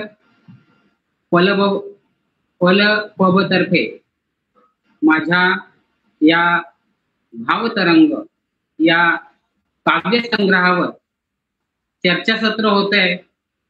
मी एक साधा माणूस, कुठेतरी सिक्युरिटीचं काम करणारा माणसाच्या काव्यसंग्रहावर एखाद्या प्राध्यापकांनी बोलावं, एखाद्या कवींनी बोलावं, एखाद्या विचारवंतांनी बोलावं, हे खऱ्या अर्थाने हा माझ्यासाठी एक सर्वोच्च आनंदाचा क्षण आहे. मी प्रथम आपल्या या पबच्या सर्वेसर्वा लीना मॅडम यांचे धन्यवाद मानतो, आभार मानतो की मॅडम तुमच्यामुळेच मी आज हा जो चर्चासत्र आहे हे होऊ शकतंय. तसेच किरण सर त्यांनी तर अगदी मला पालघर पबचा उपाध्यक्ष बनवलं. अहो आम्हाला काहीच कळत नाही त्यातलं, तरी सुद्धा आम्हाला एवढ्या मोठ्या याच्यावर नेऊन ठेवलं. त्यानंतर आजच्या या चर्चासत्राचे जे अध्यक्ष आहेत ते म्हणजे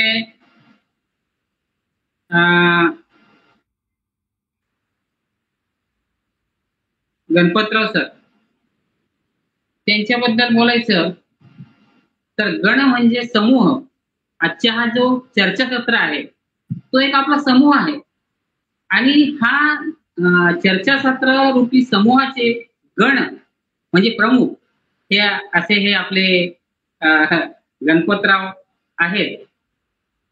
त्यामुळे हे चर्चासत्र प्रभावी होईलच यात तिल मात्र शंका नाही. हे जे आपल्या सरांनी जे ओघवती असं जे बोलणं त्यांचं मी ऐकत होतो, मी अगदी भारावून जात होतो. माझ्या अक्षरशः डोळ्यामध्ये पाणी येत होतं की आपली, मला अजूनही वाटतंय माझी एवढी योग्यता नाही. आता तुमच्या दृष्टिकोनातून तुम्ही ते बोलताय, पण मला कुठेतरी वाटतं हे खरंच माझ्याबद्दल बोलतायत का, असं थोडं असो. तर आपले हे गणपतराव सर एक मोठ्या कॉलेजमध्ये प्राचार्य, तिलक हायस्कूल कराड येथून आपल्या या काव्यसंग्रहावर बोलतायत. आणि अध्यक्षाची भूमिका, अध्यक्ष म्हणजे रिमोट, सगळ्यांना हे करणं आणि एका याच्यात गुंतणं. त्यातल्या त्यात आपले जे प्रमुख पाहुणे आहेत त्यामध्ये सुहास सर, प्रतीक सर आणि अजून एक आपल्या ज्या मॅडम आहेत, सुरक्षा मॅडम आहेत का, ज्यांच्या नावातच सुरक्षा. सु म्हणजे चांगलं आणि रक्षा म्हणजे रक्षण, ज्या सतत आपल्या ग्राफिक्सच्या माध्यमातून आपल्या पलपबच्या चांगल्या कामाचं सदैव रक्षण करतात, अशा या सुरक्षा मॅडम. आता लीना मॅडमच्या बाबतीत बोलायचं झालं, त्यांच्याबद्दल बोललो तरी पण बोलतो, ज्या कायमच लीन आहेत, नम्र आहेत. आणि संतांच्या जेव्हा मी वाङ्मय वाचलं तेव्हा मला संत तुकारामांचा अभंग आहे, नम्र झाला भूता त्याने कोंडिले आनंदा. जेव्हा एखादा माणूस लीन होतो ना, तो अनंताला कोंडू शकतो, भगवंताला पकडू शकतो, भगवंताचा होऊ शकतो, भगवंतापर्यंत जाऊ शकतो. तर आपण एकमेकाला जोडू शकत नाही का? हे फक्त लीना मॅडमच्या या लीनतेमुळे होत आहे. आणि माझ्या या काव्यसंग्रहाच्या बाबतीत जर बोलायचं झालं तर सरांनी सांगितलं, तुम्ही 10वीला असताना माझी आई जेव्हा घरी गेली, हा खरोखर माझ्यावरचा आघात होता. आणि त्या आघातातूनच असं म्हटलं जातं की जेव्हा एखादा आघात होतो तेव्हा तुमच्यामधून काहीतरी सृजनता निर्मिती होते. आणि मग काय झालं की मी तेव्हापासून कविता लिहायला लागलो. परंतु मी त्या पुस्तकामध्ये लिहिलंय की तेव्हा ज्या कविता लिहिल्या मी, त्यातील एकही कविता म्हणजे मला मिळाली नाही. कारण जी मोठी डायरी होती, जवळजवळ 200-250 कविता त्या डायरीमध्ये होत्या, ती कोणी वाचायला नेली आणि ती मला मिळूच शकली नाही. त्यातल्या 2-3 कविता ज्या कंठस्थ होत्या त्या फक्त राहिल्या. त्यानंतर मी कॉलेज जीवनात होतो तेव्हा काही काव्य संमेलनाला जायचो. तेथून काही संमेलनामध्ये माझा पहिला क्रमांक आला. मग ती एक प्रेरणा मिळत गेली. आणि मध्यंतरी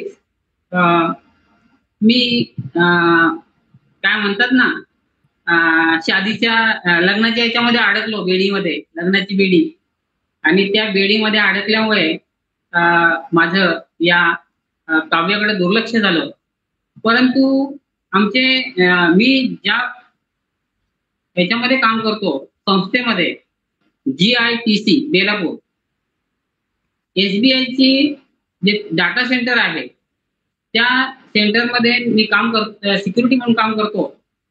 तेथील एक सुरक्षा रक्षक सूर्यवंशी सर, हे सहजच बोलता बोलता यमकृपात बोलायचे. मी त्यांच्याशी तसं बोलायचो. मग त्यांनी हळूहळू मला एका ग्रुपवर जॉईन केलं.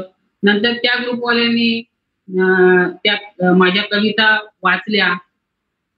त्यांचे फोन यायला लागले, सर तुम्ही छान लिहिताय. मग औरंगाबादचे एक सर आहेत, भारसवाडकर सर, त्यांनी माझ्या गजला ऐकल्या. एक नावाजलेले कवी गझलकार आहेत, त्यांनी माझ्या कविता गजला ऐकल्या, त्यांनी सुद्धा सांगितलं तुम्ही छान लिहिताय.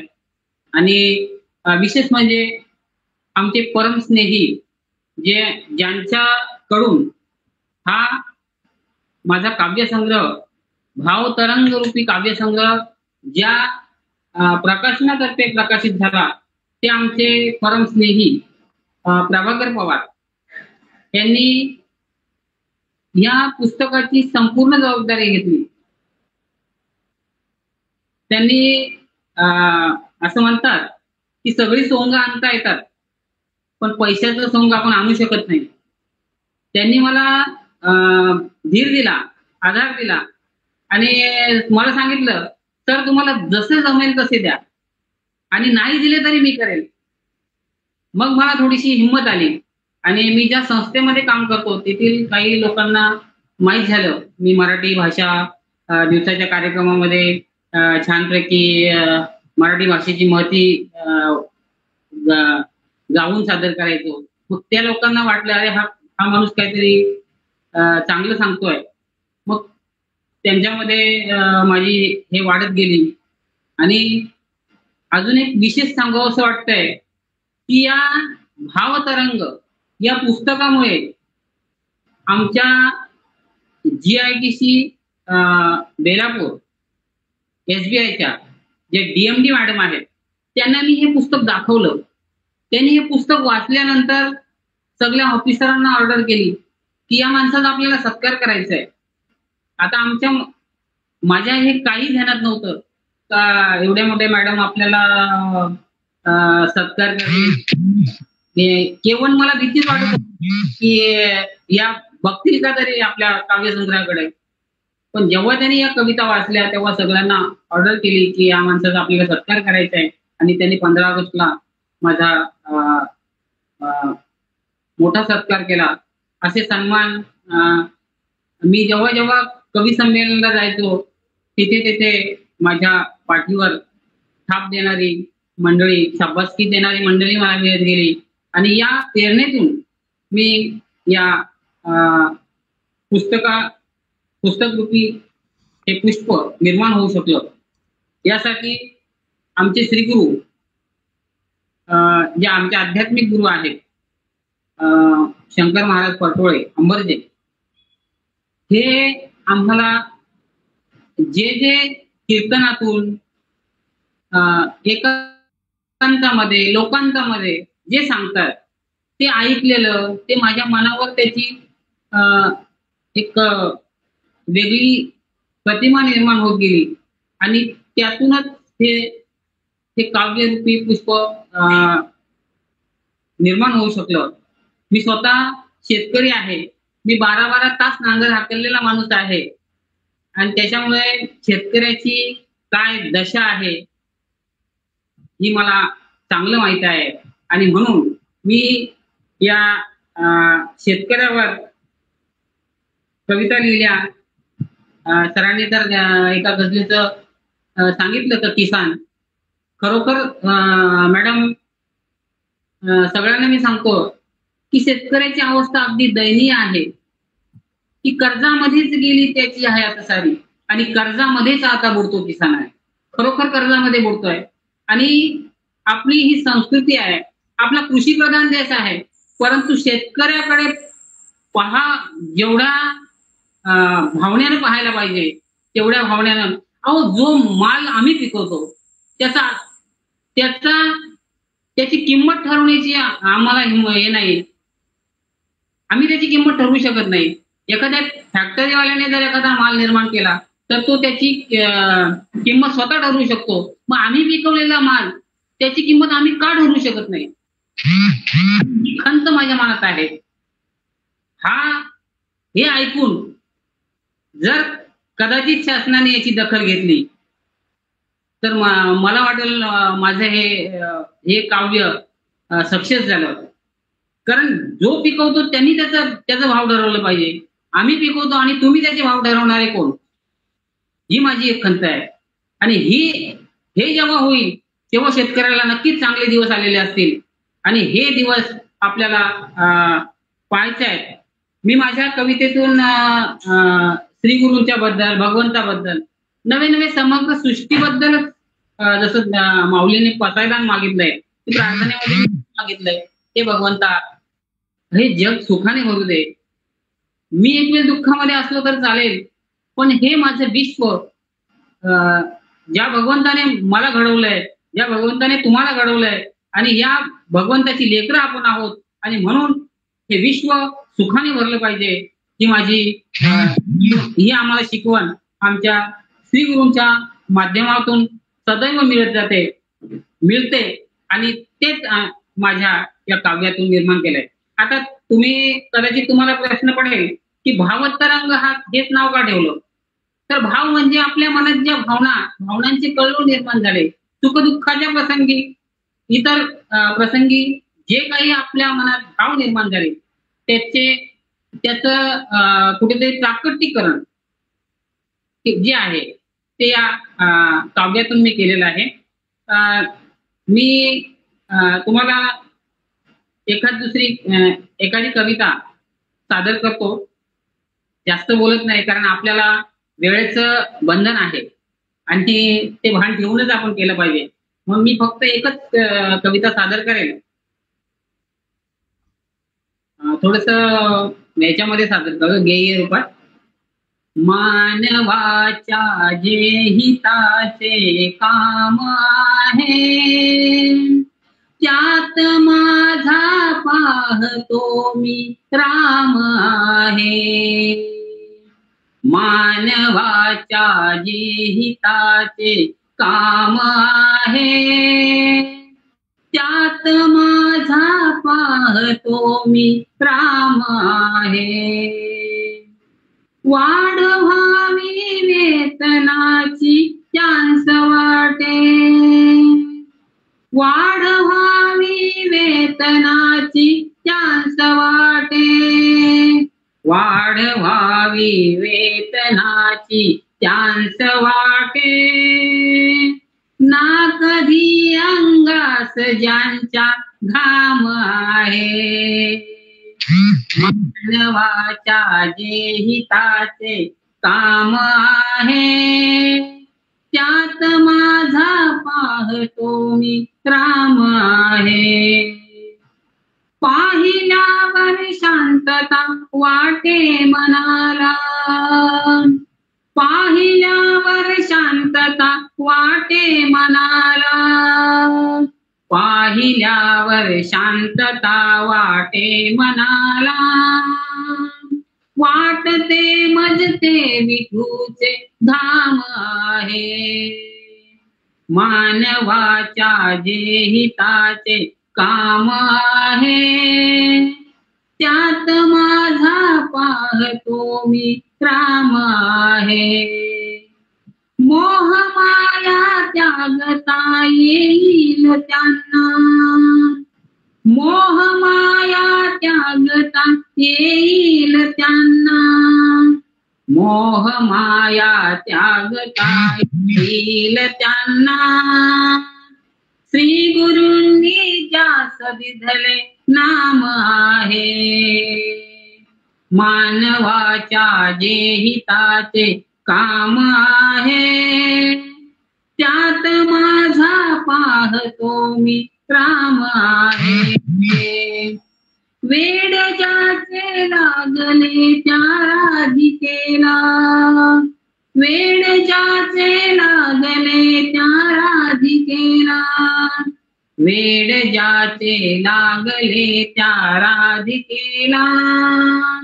श्याम रंगी रंगला जय राम आहे, मानवाच्या जे हिताचे काम आहे, त्यात माझा पाहतो मी राम आहे. आणि अजून एक की आज आपण पाहतो की मुलं जे आहेत ते आईवडिलांपासून दुरावत चाललेली आहेत. आणि त्याच्यावर सुद्धा मी एक गझल लिहिलेली आहे की इतकी कशी मुले ही निष्ठुराज झाली, इतकी कशी मुले ही निष्ठुराज झाली, सोडून माय बापा ही वेगळी निघाली, सोडून माय बापा ती वेगळी निघाली. देऊन जन्म ज्यांना लाडात वाढवावे, देऊन जन्म ज्यांना लाडात वाढवावे, फुटताच पंख त्यांना ती पाखरे उडाली, फुटताच पंख त्यांना ती पाखरे उडाली. ज्यांच्या मुलेच आम्ही झालोत स्थिर स्थावर, ज्यांच्या मुलेच आम्ही झालोत स्थिर स्थावर, त्या वृद्ध माय बापा नाही कुणीच वाली, नाही कुणीच वाली. त्यांची अवस्था काय होते ते पुढे वर्णन केले. एकाकडे पितान दुसऱ्याकडेच माता, एकाकडे पितान दुसऱ्याकडेच माता, पुसणार कोण सांगा त्यांची आता खुशाली, पुसणार कोण आता त्यांची आता खुशाली. मग असं झाल्यावर काय करतात ती फक्त एकमेकांकडे पाहतात. म्हणून पुढच्या शहरामध्ये म्हटलंय, एका दुजाकडे ती प्रेमामध्ये पाहती, एका दुजाकडे ती प्रेमामध्ये पाहती, करणार काय त्यांचे झालेत हात खाली, करणार काय त्यांचे झालेत हात खाली. मी आता सर्वांना खूपच सुंदर, खूपच सुंदर जयराम सर. एकदम अप्रतिम असं तुमचा काव्यसंग्रहाबद्दल तुम्ही तुमचा अनुभव शेअर केलात आणि त्याच्या काही कवितेच्या ओळी सुद्धा तुम्ही मार्मिकपणे आमच्या समोर मांडलात. गझल सुद्धा एक सुंदर पद्धतीने तुम्ही मांडलात. आपल्याला थोडंसं कार्यक्रमाचं हे पण खूप आहे, आपल्याला वेळही झालेला आहे. तर यापुढे मी आपले महाराष्ट्राचे जे अध्यक्ष जे आहेत किरण तोडकर सर यांना विनंती करतो की त्यांनी 2 मिनिटातच आपलं वक्तव्य व्यक्त करावं, कारण की वेळेचं सुद्धा आपल्याला बंधन आहे. तर आपण थोडक्यातच आवरून घेऊया. तर मी त्यांना विनंती करतो त्यांनी आपलं मत व्यक्त करावं. प्रथमतः सर्वांचे स्वागत. महारथींच्या मध्ये आता ह्यो साक्षी काय बोलणार असं काय बघा झालेलं आहे. कणसे सर खरंच नतमस्तक होऊन तुमच्या साहित्याला, आमच्या सातारा जिल्ह्याचे रत्न म्हणू शकतो आम्ही, रत्न म्हणतो त्यांना. कणसे सर एक लेखक, प्राचार्य, ह्यांनी या कार्यक्रमाला मी त्यांना सांगितलं असं लेखकांचं कविता संग्रह आपण हे करायचे, आणि त्यांनी ते निमंत्रण स्वीकारून अध्यक्षपद घेऊन इतकी सुंदर चर्चा केली. खरं तर बोलायचं म्हणलं तर एका कवितेवर माझ्या मते मी 10 दिवस बोलू शकतो एका कवितेवर. जयराम सर, आता माझी कविता तुम्ही म्हटली आई वडिलांच्यावरनं ती गझल, तेव्हा तर मी काही कविता म्हणणार नाही कारण तुम्ही ती म्हटली. तर अप्रतिम म्हणजे वाचन तर सुंदरच तुम्ही केलं, आणि त्यानंतर त्याची कवितेची फोड, परत प्रस्तावना असून द्या, अध्यक्षाचं भाषण असून द्या, कणसे सरांनी अप्रतिम मांडून गेलं. परत नव्या दामाचे साताराचेच आमचे प्रतीक सर. सर कवितेत बोलायचं म्हणलं तर कोणाचं वय बारीक कमी जास्त काय नसतं. कविता लहान 6 वर्षाच्या व्यक्तीला बी म्हणजे मुलीला बी सुचते, आणि 99 वर्ष 100 वर्ष किंवा त्याच्यावर जगणाऱ्या व्यक्तीला बी सुचते. कवितेला वय नसतं. आणि त्यामुळे आणि प्रतीक सरांनी बी कवितेचे म्हणजे अर्धा भाग पुस्तकाचा अतिशय सुंदरते सादरीकरण केला. त्यानंतर आदरणीय गुरुवर्य सुहासराव सर, आपण बी म्हणजे एक रत्नच आहात की सुहासराव सरांच्यावर एक गोष्ट मी सांगेन की आपण जी बाळूमामा ही मालिका बघतो सर, त्या मालिकेत त्यांची मुलगी काम करते, तिचे हे वडील म्हणजे मुलीला हे घडवलं, स्वतःचं करिअर आत्ताशी घडवायला लागले ती साहित्य क्षेत्रातनं, पण मुलीसनी 2 मुली त्यांना दोन्ही मुलीसनी घडवलं. आणि मुंबईसारख्या ठिकाणी राहून त्यांनीही सुद्धा ते आपल्या भावतरंग या कवितेबद्दल आपलं म्हणजे प्रत्येक कवितेची फोड उखल चांगली केली. मी खरंच त्यांचे मनापासून स्वागत करतो. आणि आपण म्हणतो ना, हा आधार तुम्ही काहीही करा, पण ह्या म्हणजे झाडं उगवा, नद्या फिरवा, काय पळवा, नाही तर तिकडे काय बघा, पण त्याला पृथ्वीची गरज लागते. मग ती पृथ्वी म्हणजे काय, ते व्यासपीठ म्हणू शकतो मी त्याला. आणि ते व्यासपीठ मिळवण्याचं काम ही पल पब्लिकेशन संस्था, त्याचे सर्व आमच्या लीनाताई पाटील, मी त्यांना धरणी म्हणेन, आई म्हणेन, जननी म्हणेन, कारण त्यांनी त्यांच्या मुलांना, त्यांच्या दोन्ही मुलांना घडवलं, चांगल्या उच्च ठिकाणी शिक्षण देऊन. आणि मी तर आई कोण हे तुम्हाला सांगतो की जी स्वतःच्या मुलांना घडवते, जी स्वतःच्या परिवाराला घडवते, जी स्वतःच्या तालुक्याला घडवती, जी स्वतःच्या जिल्ह्याला घडवती, जी स्वतःच्या महाराष्ट्राला घडवते, जी स्वतःच्या भारताला घडवती, ती म्हणजे आई. आणि ती आई जर कोण असेल तर लीनाताई पाटील. एक म्हणजे भरपूर मी बोलू शकतो, म्हणजे प्रमाण आहे त्या गोष्टींना. कारण आज हा जयराम सर कार्यक्रम होतोय ना, की जोग नाही की तिथं गुजरातला बसून तुम्ही मुंबईत, मी सातारामध्ये, प्रतीक सर सातारामध्ये, कनसे सर इथं, म्हणजे आपण चारी दिशेला सर्वत्र बसून हा कार्यक्रम समजा अरेंजमेंट करणं, समजा रेकॉर्डिंग करणं, शूटिंग करणं, आणि माझ्या विनंतीला मान दिला की मी असा सर म्हणजे जयराम सरांचा कविता संग्रह असा मी वाचलेला आहे. आणि म्हणले आपलं कामच आहे, जो तळागाळातला कवी आहे ना, पल्पचं काम आहे तळागाळातला कवी, मातीतला कवी आकाशात न्याचा. आणि ते आज पल्पनं काम केलं. म्हणजे मातीत काम करणारं व्यक्तिमत्व, इतकं सुंदर टॅलेंट व्यक्तिमत्व लोकांना माहीत नव्हतं, पण उद्या अख्ख्या महाराष्ट्राला जयराम सर माहीत होईल की खरंच जयराम सर नावातच जय आहे, राम आहे, रामातच काव्य आहे. त्यामुळे काय तुमच्याविषयी बोलायच नको. म्हणजे जयराम सर उद्या तुम्हाला सांगतो. आणि सुहास सरांनी पोटतिडकीनं बोलले की जयराम सरांच्या एका गझलचं गीत व्हावं. मी तुम्हाला शब्द देतो सर, तुमच्या कवितेच्या गझलांचं, त्या गझलचं गीत होणार, हा माझा शब्द आहे तुम्हाला. मी म्हणजे मोठा कोण नाही, मी बी एक साहित्यिक कवी वगैरे, आणि मी बी शेतकरीच आहे, पण आहे तुमच्या साहित्यात तेवढी दमदारपणा आहे आणि निश्चितच ते होईल, काळजी करू नका. आता मी कविता काय सादर करणार नाही, भरपूर काय बोलायसारखं आहे. आणि खरंच सांगतो, हे सर्व धाडस, हे सर्व पेललं ते आमचे संदीप पवार सर, अध्यक्ष पालघरचे, की त्यांनी आज दिवसभर शाळा बघायची. म्हणजे कसं असतं, प्रत्येक गोष्टीची जाण पाहिजे. एखादा कार्यक्रम घेतल्यानंतर दिवसभर शाळा सांभाळायची, प्रत्येक सर येते, ते येते, एक शिक्षक, आणि दिवसभर हे सर्व सांभाळून एवढा रिसर्च तुमच्या पुस्तकावर तुमचा. आणि तुम्हाला सांगण्याचं तात्पर्य एकच की सर्वांना पुस्तकं मिळाली, पण संदीप सरांना पुस्तक जवळ असून मिळालं नाही. पण PDF फाईल समधी वाचून, समध्यांचा अभ्यास करून, प्रत्येक लेखक, प्रत्येक कवीचा, प्रत्येक पाहुण्यांचा अभ्यास करून आज ते तिथं उभे आहेत. आणि एक कार्यक्रम घेण्याचं त्यांनी म्हणजे पालघरच्या आमची संस्था आहे, त्या अध्यक्ष आहेत, आणि त्यांनी ते एक मोठं शिवधनुष्य पेललं. आणि आज हा पहिलाच कार्यक्रम मी म्हणेन आपला. आणि सर तुमचाही पहिलाच कविता संग्रह. आणि आम्ही बोलतो पब्लिकेशन की आमच्याशी पुस्तक प्रकाशन करा किंवा इतरांच्याशी प्रकाशन करा. तुमच्या पुस्तक आणि तुमचं साहित्य दमदार असेल तर आम्ही त्याला निश्चितच विश्वापर्यंत नेण्याची जिम्मेदारी घेतो आणि घेतली आहे आणि केलं आहे. म्हणजे आम्ही कवीचं पुस्तक छापतो, ते विक्री करतो कमीत कमी खर्चात, आणि त्या कवीला रॉयल्टी देतो. म्हणजे त्या कवीशी पैसा नसू द्या, पण कवीला आम्ही पैसा देऊन कवीचं पुस्तक आम्ही विकतो.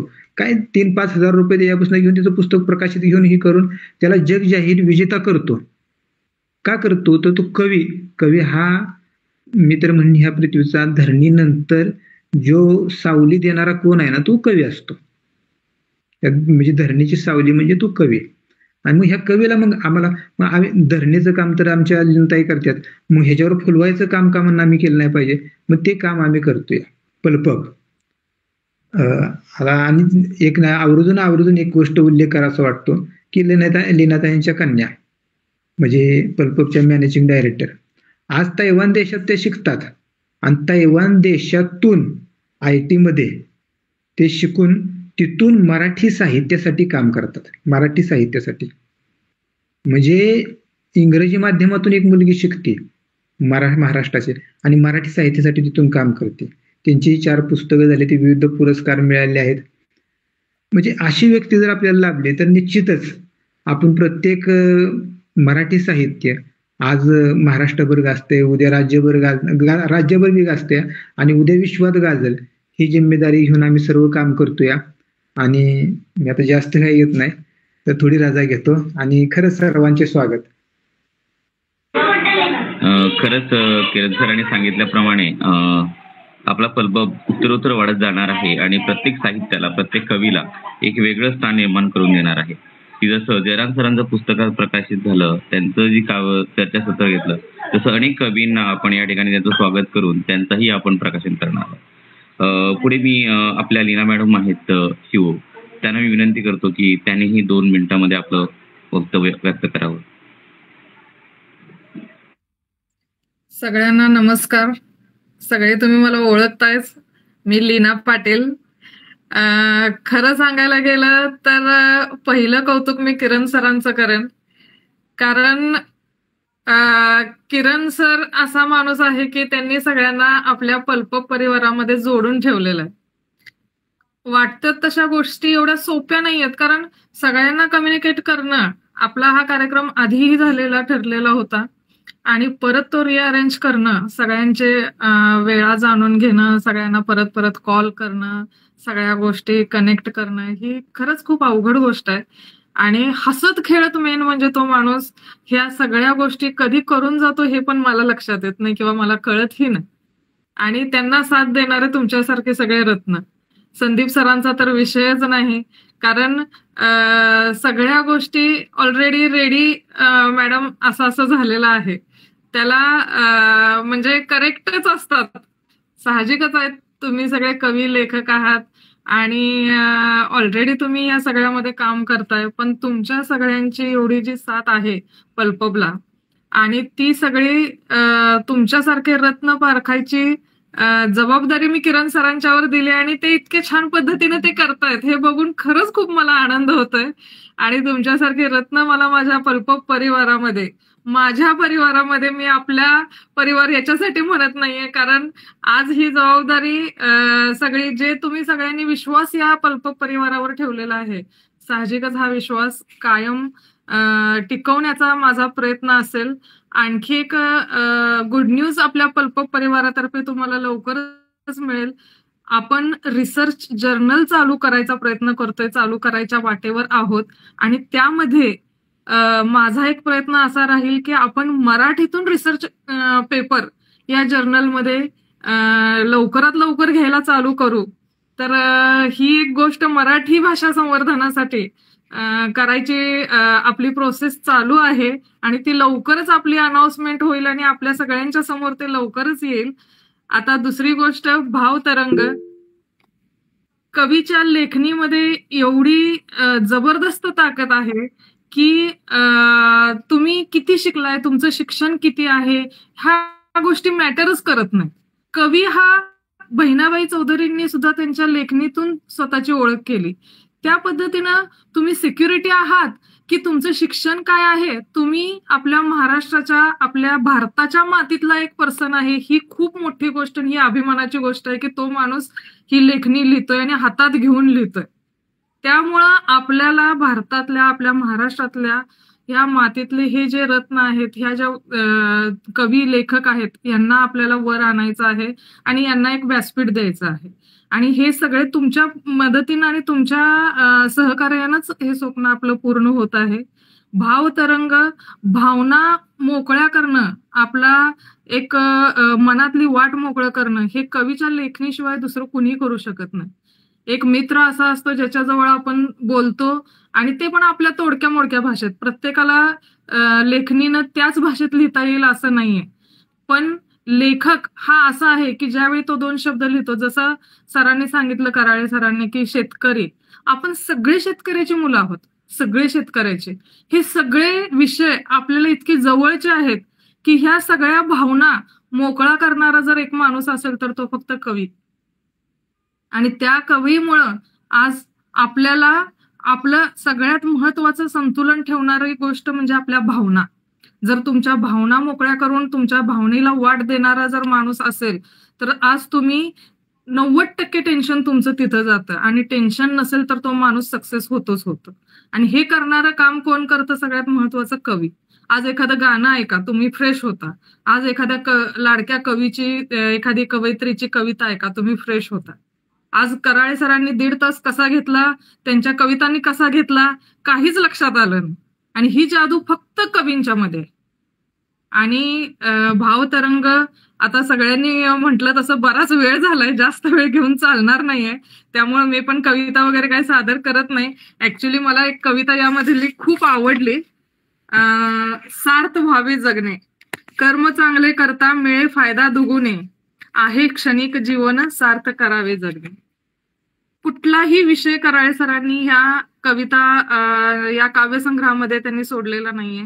सगळ्या प्रकारच्या कविता, इवन गझल सुद्धा त्यांनी यामध्ये घेतलेल्या आहेत. अतिशय छान असा काव्यसंग्रह आहे आणि पल्प परिवारातर्फे याचे चर्चासत्र संदीप सर, किरण सर, प्रतीक सर आणि सगळ्यात महत्वाचं सुहास सर आहेत आणि कनसे सर. आज एवढे ज्येष्ठ लेखक आम्हाला इथं आपल्यासारखे प्रमुख पाहुणे ज्येष्ठ लेखक कनसे सरांच्या सारखे अध्यक्ष लाभले. या सर्वांचं खरंच खूप खूप धन्यवाद. जयराम कराळे सरांना त्यांच्या भावी वाटचालीसाठी खूप खूप शुभेच्छा आणि मी माझे इथं 2 शब्द संपवते. खूप सुंदर मॅडम. एक मिनिट बोला किरण सर. बरं का, हे आपले प्रतीक सर आहेत का नाही, ते टेक्निकल कॉलेज सातारा इथे शिकवतात आणि उद्या त्यांच्या वतीने एक मोठा कार्यक्रम पार पडणार आहे आणि त्या कार्यक्रमासाठी पल्प पब्लिकेशन तर्फे शुभेच्छा. धन्यवाद. धन्यवाद. शुभेच्छा सर. धन्यवाद मॅडम. खूप खूप शुभेच्छा. थँक्यू. खरंच आपल्या शुभेच्छा तर बरोबरच आहेत, पल्प सगळ्यांच्या बरोबरच आहे. आजच्या ह्या काव्यसंग्रहाच्या माध्यमातून भावतरंग प्रत्येकाच्या मनामध्ये आज तरंग उठलेलेच आहेत आणि असा हा प्रत्येकाच्या भावनेला वाट करून देणारा हा जो काव्यसंग्रह आहे, त्या काव्यसंग्रहाचं आज आपण या ठिकाणी चर्चासत्रामध्ये त्याचं खूप एक मार्मिक पद्धतीने एक त्याचा काव्याचा एक खुलासा आपण या ठिकाणी केला आणि लीना मॅडम तर आहेतच की आपल्याला प्रत्येक कार्यक्रमामध्ये साथ देणारच आहेत आणि पल्पच्या माध्यमातून वेगवेगळ्या प्रयोगातून आपल्याला पुढे नेण्याचं काम करणार आहे. ऋणानुबंधाच्या अशाच आपल्या टिकून राहाव्यात गाठी, निरोप घेऊ काही क्षणातच पुन्हा भेटण्यासाठी. ओल असावी हृदयामध्ये, स्नेह असावा ओठी, समोर आपल्या उभा आहे आभार प्रदर्शनासाठी. कार्यक्रमाचे अध्यक्ष कणसे सर यांनी सुद्धा काव्यसंग्रहाच्या माध्यमातून रंगाबद्दल उत्तम अशी माहिती दिली. प्राजक्ताच्या फुलाची उपमा देऊन त्या ठिकाणी प्राजक्ताच्या फुलाचं उदाहरण देऊन उत्तम पद्धतीने त्यांनी उदाहरणाच्या माध्यमातून त्यांनी समजावलं. त्यांचंही या आजच्या कार्यक्रमामध्ये मी खूप खूप आभार मानतो.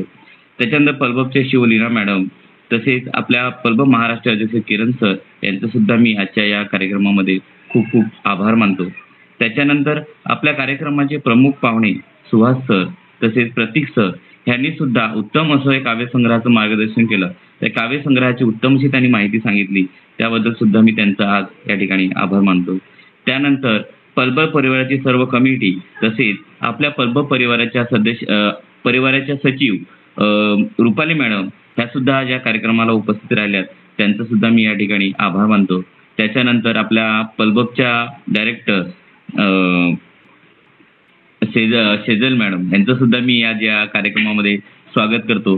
ज्या भलेही बॅकग्राऊंडला राहून असतील पण त्यांनी सुद्धा आज हा कार्यक्रम ऑनलाईन कसा जाईल यासाठी त्या कार्यरत आहेत आणि ते काम करतायत. म्हणजे एक मिस्टर इंडिया म्हणून जसं एखादं काम करावं तसं ते काम करतायत, तर त्यांचं सुद्धा मी या कार्यक्रमामध्ये आभार मानतो. कुणाचा आभार राहिले असतील तर सर्वांचंच मी आभार मानतो आणि गोड मानून घ्यावं. तसे जयराम सर तुम्हालाही तुमच्या भावी वाटचालीसाठी पुढच्या काव्यसंग्रहासाठी मी शुभेच्छा देतो. मातीच्या गोळ्याला देई नवे रूप कुंभार, सहजपणाने जन्मा येई नवा एक आकार, मार्ग सदा दाखविला आम्हा तुमचे आजचे विचार, आपण आलात आज आपले मनापासून आभार. आणि सर्वांचा आज मी सगळ्यांचा आभार मानतो आणि आपला कार्यक्रम या ठिकाणी संपला असं मी जाहीर करतो. धन्यवाद. सगळ्यांनी एकदा आपल्या आपल्या जवळचं पुस्तक दाखवा. सर्वांनी व्हिडिओ ऑन करा. व्हिडिओ ऑन करा. कराळे सर तुम्हाला पहिल्या काव्यसंग्रहाच्या खूप खूप शुभेच्छा. पल्प परिवारातर्फे तुमचे लिखाण असंच चालू राहू देत. धन्यवाद.